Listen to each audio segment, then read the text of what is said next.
Okay, so personally, really excited to hear from both my panelists here today. But before we get into it, let me just set the scene for today's discussion. So mental health and employee well-being has definitely been topics that leaders and the public, I think, have been aware of even before the pandemic. But I think we can all agree the pandemic itself and the social changes that have come from it have definitely lifted these topics to the surface. With us now facing some global economic headwinds, it's definitely important for us all to hire top talent and nurture these productive workplaces. With all that being said, the Intellect's latest HR workplace report for APAC actually showed us that 80% of respondents reported experiencing exhaustion or disengagement, and 50% of respondents actually reported as experiencing lower workplace productivity. Now, not only does this point to challenges for our employees, but the loss in productivity means businesses are leaving money on the table. And I think for employers, that's a direct concern. As a result, that's what we're here to talk about today, the great expectations, caring for employees' mental well-being. So thanks a lot, Alyssa and Julia, for joining me here today. Alyssa, I think I'm going to come to you first, if that's okay. My first question to kick things off is, why is it important for you to create a strong employee support system, and especially when it comes to mental well-being? Hi everyone. Good afternoon. Hope you guys had a good lunch. So interestingly, when the pandemic started, mental well-being became a really, really important topic for everyone. But moving forward now, I think we've seen that well-being has taken on a much more holistic meaning. It's taken on mental well-being, physical, social, environmental, many different aspects. So let's look at this from an employee and an employer point of view. From an employee point of view, we spend 90% of our time, right, at work, in the office. So it's so important for employees to have a really supportive and psychologically safe environment that supports them in their work and also at home.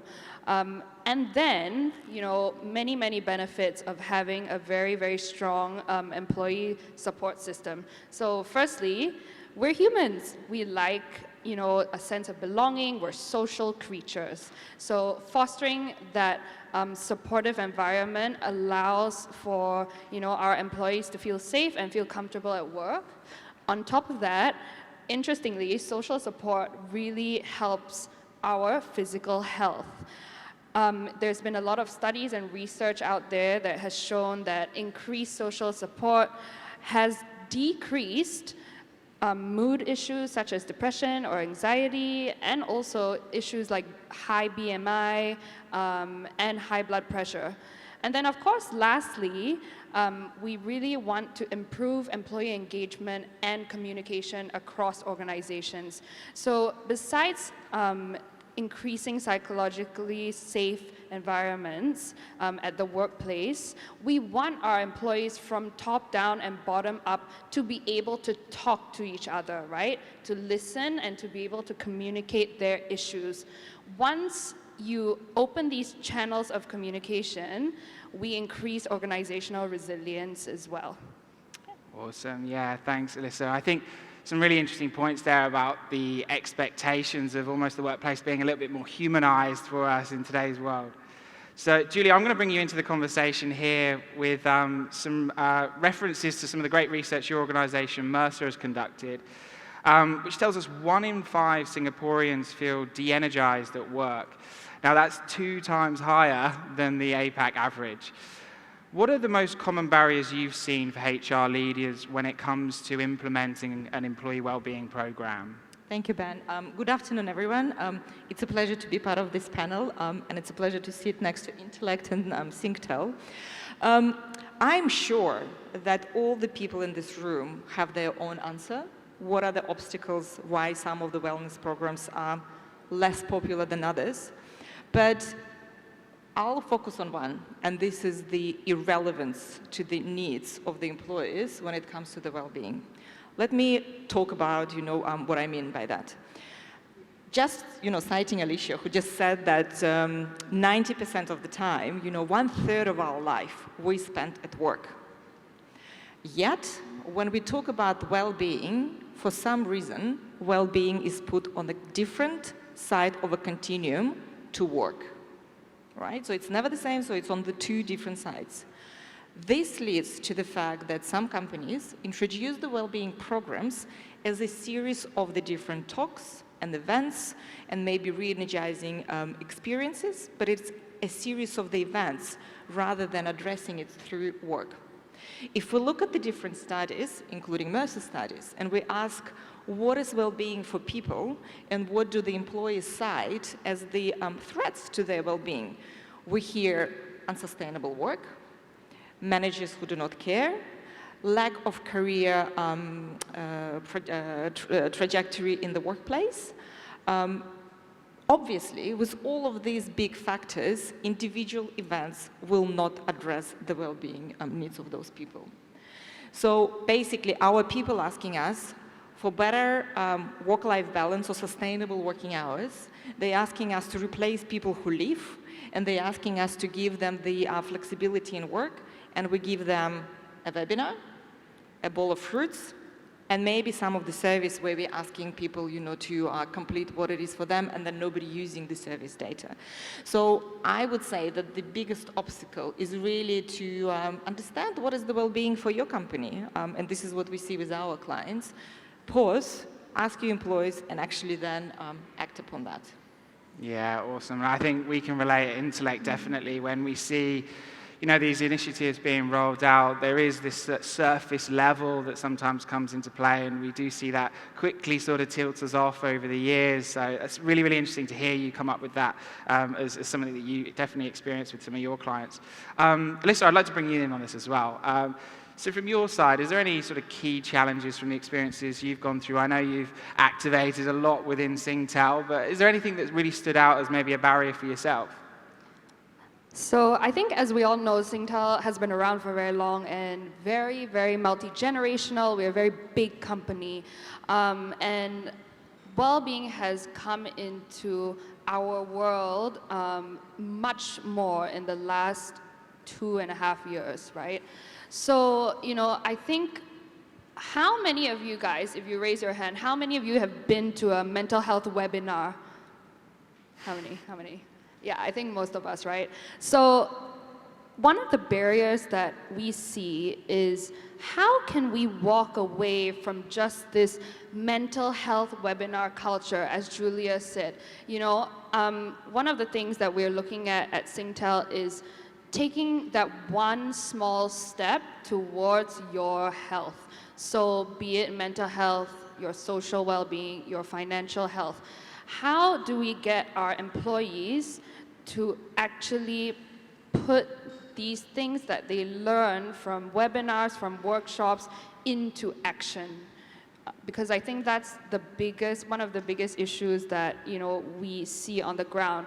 We have lots of knowledge that is at our disposal because of all these well-being programs and initiatives, as well as Google and the internet, right? But why is it that people are so aware but still not taking the time, to put time aside for themselves, because they take care of other people at home as well? I think also the second thing that we're looking at this whole conference today, Tech HR, how are we harnessing our data to help us learn about the needs of our employees? So how do we go beyond, number of attendees or number of participants at workshops and things like that, and really harness meaningful data to measure, our value propositions and value add to the company?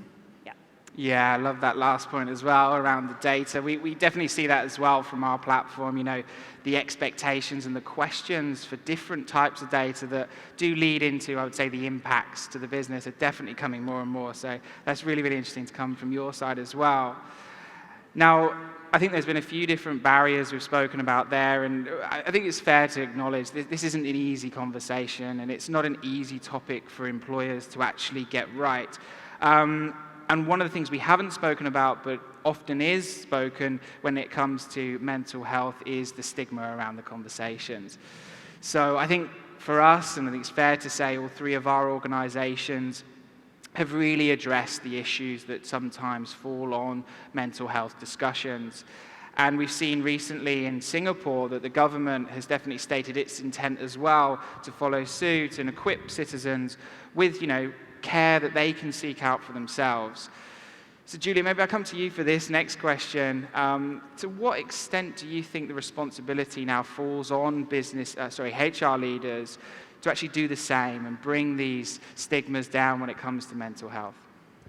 I actually would like to say that it is not HR job to kind of create the well-being in the company. So I would rephrase some of the famous phrases.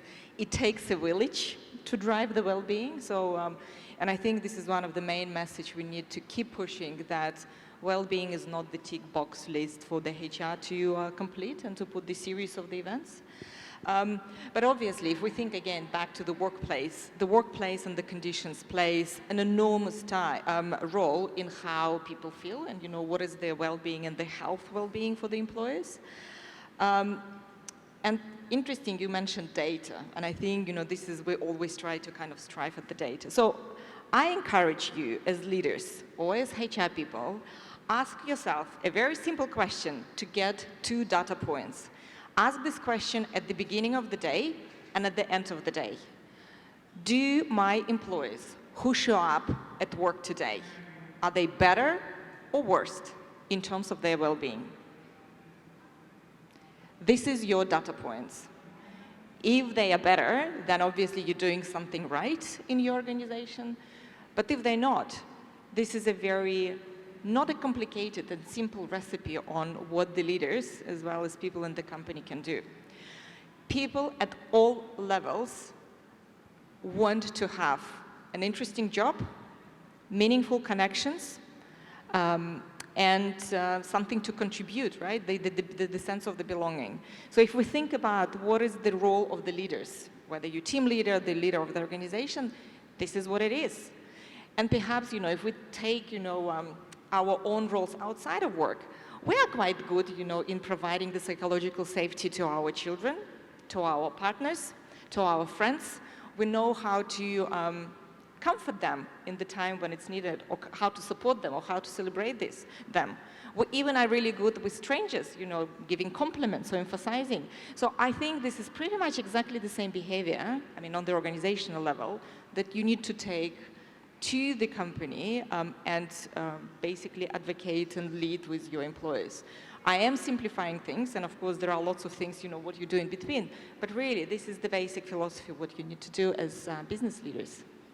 Yeah, I love that, and I think you've definitely brought the other side of the coin when it comes to data there, of keeping it very, very simple, and actually the power of sometimes simplicity in data. I think that's such an interesting point. And maybe, Alyssa, I will bring you in as well here. I think we spoke there very much about this not being a job of HR. From your side, any challenges there in bringing the overall organization in? Did you feel there was pressures for HR to sort of lead and own this? I'd love to sort of get your take on, some of the initiatives you've drawn out. So thanks to Mercer and Intellect, we have both of them on board at Singtel to help out with our mental well-being. And also continuously, we push our holistic well-being program out that is centered around 5 pillars, right? So your physical health, your mental health, social well-being, financial well-being, and professional development. And of course, there's many, many, many more that we can bring into the picture. But I think by and large, interestingly, in one of our annual surveys that we did last year, 82% of our employees are responding very, very well to the initiatives that we've pushed so far. And let's talk about the ones besides the webinars, right? We do many, many webinars, of course. Over the last 2.5 years, we've had to.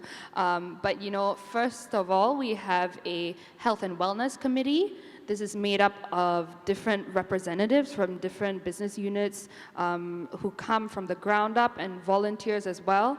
And they push our well-being proposition in addition to HR. So it's not just HR, right? And then on top of that, we're looking also to see how we can train our managers to learn psychological safety, psychological first aid, to see whether we can,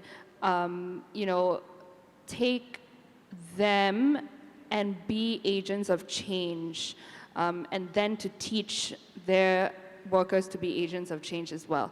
And to create this cycle of psychological safety, support, and listening throughout the company.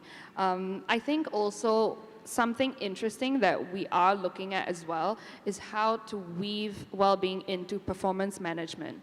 So having regular little conversations with your staff instead of mid-year review, end-year review, How do we start these conversations, and how do we work together even if we are a leader and an employee?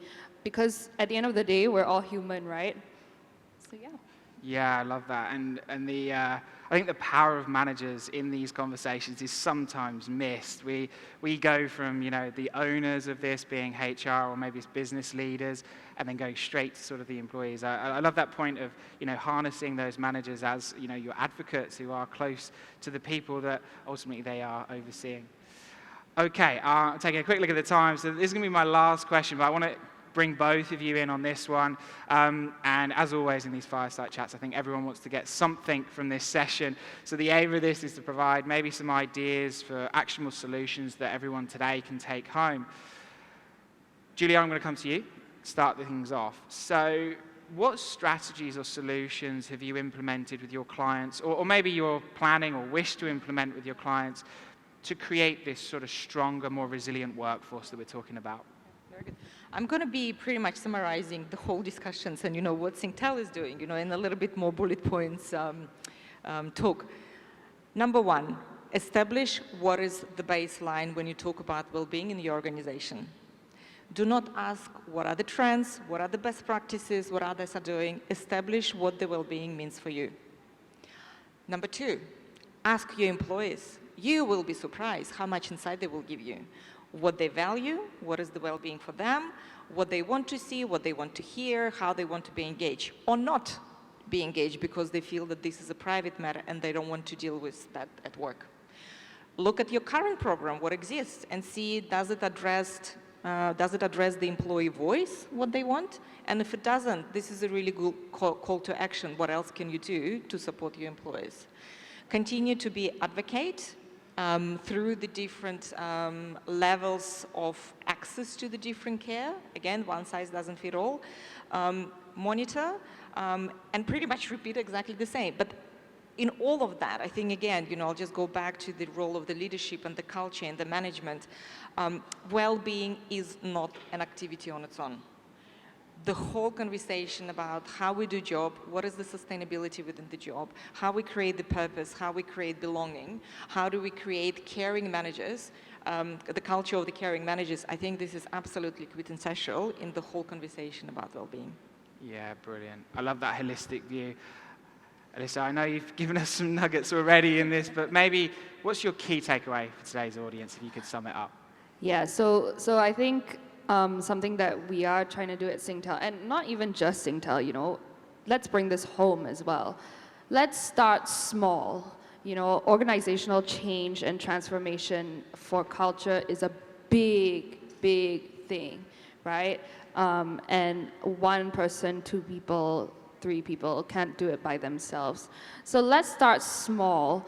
When you go back to work tomorrow, or when you go back to work on Monday, start asking your employees, how are you today? Open your meetings with how are you? How are you feeling today? Have you had a good weekend? And it's funny because, you won't see it straight away, but people really appreciate little things like that. Come into the office, with a smile on your face, Just say, how are you? How have you been? Let's start the conversations and let's start listening.